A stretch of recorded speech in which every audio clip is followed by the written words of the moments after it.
Hi అండి, welcome to my channel. అందరూ ఎలా ఉన్నారు? నేనైతే చాలా బాగున్నానండి. ఈరోజు 3 రకాల హెల్దీ ఐటమ్స్తో స్వీట్ బర్ఫీ అయితే ప్రిపేర్ చేస్తున్నానండి. చాలా అంటే చాలా బాగుంటుంది. మరి ఎలా ప్రిపేర్ చేసుకోవాలో చూసేయండి. ముందుగా అయితే కళాయి బాగా వాష్ చేసుకొని స్టవ్ మీద పెట్టుకొని ఒక అర లీటర్ పాలు అయితే వేసుకున్నానండి. కళాయిని ఎందుకు వాష్ చేసుకోమన్నానంటే పాలన్నీ అడుగు పట్టకుండా మాడకుండా మనకి చాలా బాగుంటుందన్నమాట. సో ఇలా పాలు మరుగుతూ ఉండగా ఇంకొక పక్క కళాయి పెట్టుకొని అందులో ఒక కప్పు సగ్గుబియ్యము, ఒక కప్పు పూల మకాన, కొన్ని పల్లీలు వేసుకొని బాగా ఫ్రై చేసుకోవాలండి. రోస్ట్గా ఫ్రై చేసుకోవాలి. సిమ్లో పెట్టుకొని మాత్రమే ఫ్రై చేసుకోవాలి. సో ఇది ఎంత బాగా ఫ్రై అయితే అంత బాగుంటుందన్నమాట. ఇలా ఫ్రై అవుతుందా లేదా అనేది ఒకసారి అయితే మన పూల మకాన అడిసి చూస్తే సరిపోతుంది. ఇప్పుడు అది పక్కన పెట్టేసుకున్నానండి. చల్లారబెట్టుకోవాలి. ఈ పాలలో ఒక కప్పు పంచదార వేసుకొని దగ్గరగా వచ్చే వరకు బాగా మరిగించుకొని గరిటతో మొత్తం అంతా కలుపుకోవాలండి. సో మనకి ఇలాగా మంచి కోవా స్ట్రెచ్చర్లో వస్తుందన్నమాట. సో ఇలా దగ్గర పడిన తర్వాత ఇది కూడా తీసి పక్కన పెట్టేసుకొని చల్లారబెట్టుకోవాలండి. తర్వాత ఇప్పుడు మనం ఫ్రై చేసుకున్నాం కదా పూల మకాన, సగ్గుబియ్యము, అవి మిక్సీ జార్లో వేసుకొని మెత్తగా పొడి చేసేసుకోవాలి.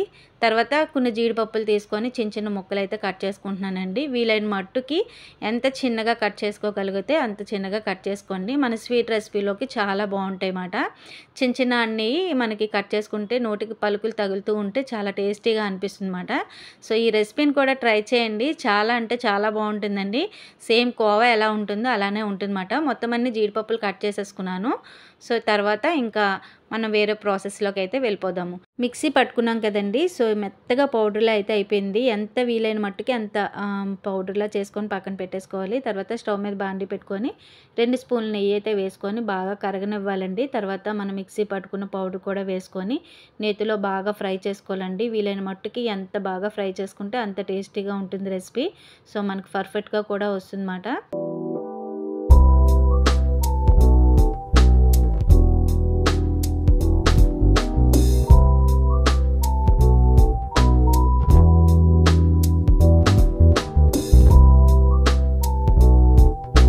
ఇదంతా మనం బాగా ఫ్రై చేసుకున్న తర్వాత ఇప్పుడు ఇందులో మనం మరిగించుకున్న మిల్క్ కూడా వేసేసుకోవాలండి. వేసుకొని ఉండలు లేకుండా మొత్తం అంతా బాగా కలుపుకోవాలి. మనకి దగ్గర పడిపోతుంది అన్నమాట. ఇలాగా బాగా కలుపుకుంటుంటే సో ఇది ఎంత బాగా వీలైన మట్టుకి అసలు ఆపకుండా కలుపుకుంటూ ఉండాలండి. లేదంటే ఉండల్లాగా వచ్చేస్తుంది అన్నమాట.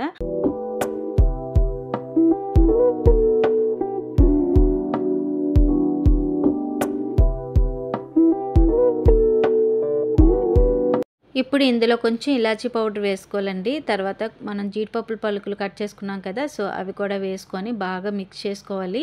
ఎంత వీలైతే అంత మట్టుకి మనకి బాగా మిక్స్ చేసుకోవాలన్నమాట. సో దగ్గర పడే వరకు మనం బాగా మిక్స్ చేసుకోవాలండి. సో మనకి నెయ్యి వేసాం కదా. సో కళాయికి అయితే అంటుకోకుండా మనకు వచ్చేస్తుంది. ఏదైనా కేక్ బాక్స్ కానీ లేదంటే మనకి వెడల్పుది ఏదైనా బాక్స్ ఉందనుకోండి. సో అందులోని ఇది వేసుకోవాలి. మిశ్రమం వేసుకొని స్పూన్ ఉంటే స్పూన్తో మనం స్ప్రెడ్ చేసుకుంటే మనకి మంచి షేప్లా వస్తుందన్నమాట. సో తర్వాత ముందుగా మనం కట్ చేసుకున్న జీడిపప్పుల పలుకులు ఉంటాయి కదా. నేను కొన్ని పల్లీల పలుకులు కూడా వేసుకున్నానండి గార్నిష్ కోసము. సో మళ్ళీ స్పూన్ పెట్టి ఒకసారి ఇలాగా స్ప్రెడ్ చేయాలండి. బయటికి రాకుండా కొంచెం గట్టిగా అడిసినట్లు ఇలాగ స్పూన్తో స్ప్రెడ్ చేస్తే మనము ఎలా కావలిస్తే అలా షేప్స్ అయితే కట్ చేసుకోవచ్చండి. చాలా అంటే చాలా బాగుంటుందండి. కేక్ తింటాం కదా మనం, కేక్లా అనిపిస్తుంది. అలానే కోవా తింటాం కదా, కోవాలా కూడా టేస్ట్ బాగుంటుందండి. చాలా స్మూత్గా టేస్టీగా ఉంటుందన్నమాట. సో ఒకసారి అయితే ట్రై చేయండి. చాలా సింపుల్ రెసిపీ అన్నమాట. ఎంత ఈజీ అంటే అంత ఈజీ అయిపోతుంది. కాకపోతే మనం పాలు మరిగించుకుంటాం కదా, అక్కడ కొంచెం ప్రాసెస్ అనేది కొంచెం ఎక్కువ ఉంటుంది. కానీ మిగతా ప్రాసెస్ అంతా సింపుల్గా అయిపోతుందండి. చాలా అంటే చాలా బాగుంటుంది.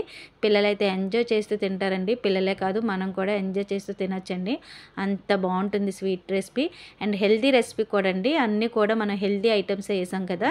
సో హెల్దీ రెసిపీ కూడానా. ఈ వీడియో నచ్చితే ఒక లైక్ చేయండి. అలానే సబ్స్క్రైబ్ చేసుకొని సపోర్ట్ చేయండి. మీ అందరూ సపోర్ట్ చేస్తారని అయితే కోరుకుంటున్నానండి. వీడియో చూస్తున్నారు, లైక్ చేయట్లేదండి. అందరినీ సపోర్ట్ చేసినట్లే నన్ను కూడా సపోర్ట్ చేస్తారని అయితే కోరుకుంటున్నాను. బాయ్ అండి.